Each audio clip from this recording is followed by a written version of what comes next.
एक अल्फाज जिसमें पूरी कायनात समझ है वो खुशनसीब जनाब जिसके हिस्से में माँ है। वो एक शख्स जो हमें खुद से ज्यादा प्यार करती है, हो चाहे कितने भी गम उसे, पर हर दम हम पर जान निसार करती है।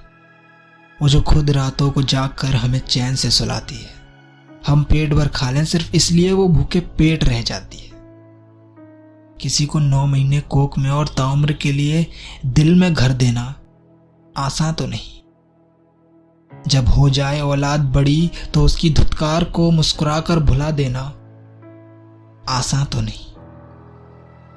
एक ख्याल जो शायद हर माँ को आता होगा, हाँ रहती होगी शांत वो, मगर अंदर से उससे सताता होगा कि वो उसका खुद को गमों में रखकर तुम्हें हंसाना गलत ही तो था।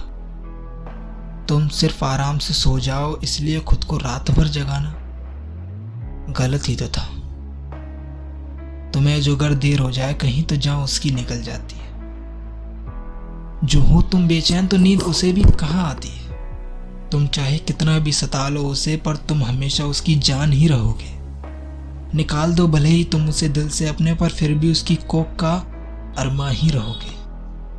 हाँ तुम भूल सकते हो उसे क्योंकि वो तुम्हारी माँ है, पर वो पागल कैसे भुला दे तुम्हें जिसने तुम्हें जन्मा है। हाँ माना कि गलती हर इंसान से होती है, पर उसका पश्चाताप भी तो जरूरी है। जो लाए तुम्हें उसके करीब तुम्हारे दिल में, वो प्यार भी तो जरूरी है। तो जाओ सच्चे दिल से अपनी माँ को गले से लगाओ। हैं जितने भी शिकवे और शिकायतें, उन्हें कुछ सच्चे आंसुओं से मिटाओ। यकीन करना मेरा कि इतनी गुस्ताखियों के बाद भी वो तुम्हें रोने नहीं देगी। इस जालिम दुनिया की तरह वो तुम्हें अंधेरों में खोने नहीं देगी। अब जाओ उसके पास और उसके आंचल से थोड़ी ठंडक उधार लो।